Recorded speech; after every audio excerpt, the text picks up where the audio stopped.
Morning ఈరోజు అయితే మాకు వరదలు వచ్చినాయి చూపిస్తారండి. వాటర్ అయితే ఇంకా అసలు ఫుల్గా వస్తున్నాయి చూడండి. వర్షం వర్షం నీళ్ళు చూడండి ఎంత ఫుల్గా వర్షం.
అక్కడ పైనుంచి పై చేలల్లో నిండుకున్న వాటర్ అంతా మా పొలంలోకొచ్చి ఇంకా అలాగే మాది 4 కయ్యల్లాగా ఉంటుంది. ఆ వాటిల్లో ఇది రెండో కయ్య, మా ఇల్లు మూడో కయ్య.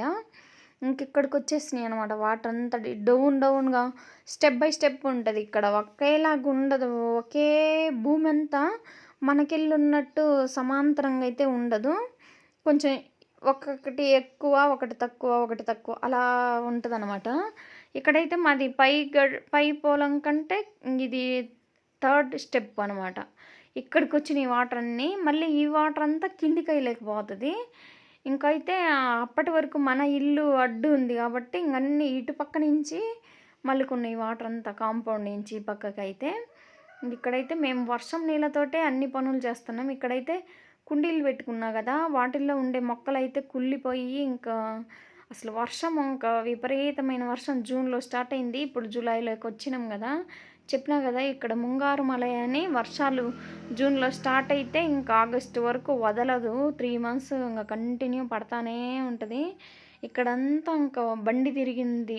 బండి రావాలంటే ఇంత లోతు దిగబడిపోయి అంతా ఇలా బురదగా అయిపోయింది. ఇక్కడ వేసిన తోటాకు అన్నీ పోయినాయి. ఇక్కడ చూడండి వాటర్ అంతా ఆ తార్పల్లి ఉంది, మట్టి ఉంది, అయినా కూడా వాటర్ అయితే వచ్చేసినాయి. ఇంకా మా ఆయన అయితే ఇంకా నేను ఇటు రానియకుండా చేయాలని చెప్పినందుకు ఇంకా ఆయన ఇక్కడ కొంచెము మట్టిని ఈ తార్పల్లికి వెళ్ళి కొంచెం ఎగేసుకుంటే రాకుండా ఉంటుందని చెప్పి వేస్తూ ఉన్నారు.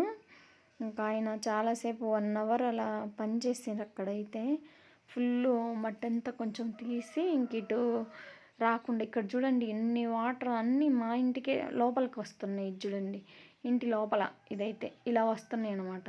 ఇక్కడైతే నడిచే దారి అని కానీ రాకుండా నా చామంతులు అలాగే ఇక్కడైతే పుదీనా అయితే పోయింది.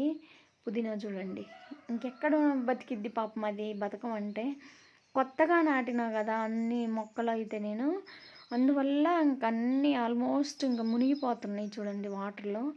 బెండకాయ చెట్లు అయితే ఏమి ఇక్కడ వర్షాలు పడటం వల్ల ఏవి రావు. ఇంకా సొప్పు అయితే పోయింది చూడండి. తోటాకు, పాలకూర మొత్తం పోయింది. ఇంకా మనకి ఏం రాదు. ఒక 4 ఆకులు వస్తుంది. ఇంక ఇలా అయిపోయినాయి మొత్తం. చెట్లన్నీ నీళ్ళ మయమైపోయింది ఇల్లంతా. ఇంటి చుట్టూరు వాటరే చూడండి.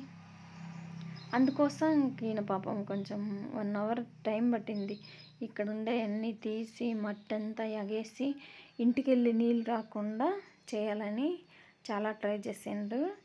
ఇంకా మనమంటే ఇంత మటుకన్నా మనం సేఫ్గానే ఉన్నాం, మనకు ఎలాంటి ప్రాబ్లం అయితే లేదు.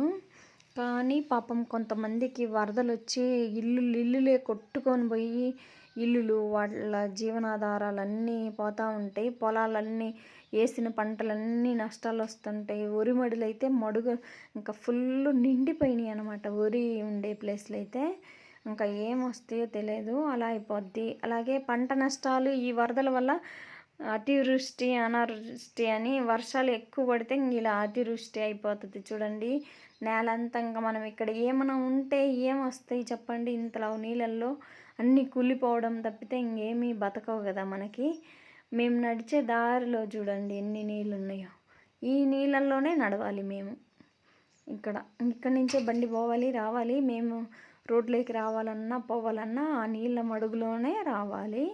కొంచెం మట్టి ఎక్కువ వేస్తే ఇంకా అక్కడి నుంచి రోడ్లో నుంచి వచ్చే నీళ్ళన్నీ పక్క పొలాల్లో వచ్చే నీళ్ళు, రోడ్లో నీళ్ళు అయితే రావట్లేదు కానీ పక్క పొలం నీళ్ళు అయితే ఇంకా మా పొలంలోకి వచ్చి అలా అయిపోతుంది. ఇంక ఇక్కడ కొంచెం మట్టి అయితే మేము వేసుకోవాలి. అక్కడైతే చూడండి ఒక నదిలాగా పక్కన ఉండే సైట్ అంతా ఇంకా అలా వాటరే, అదంతా కనపడేదంతా వాటర్ అలా అయిపోయింది.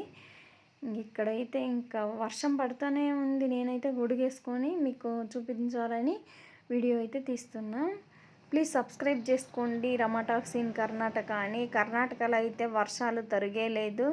మీకు ఎలా ఉన్నాయని, ఆంధ్ర వాళ్ళందరూ ఎలా ఉన్నారు అని కామెంట్లలో చెప్పండి. మేమైతే ఇలా వానల్లోనే ఉండాలి, బురదలోనే తిరగాల్సి వస్తుంది మాకైతే.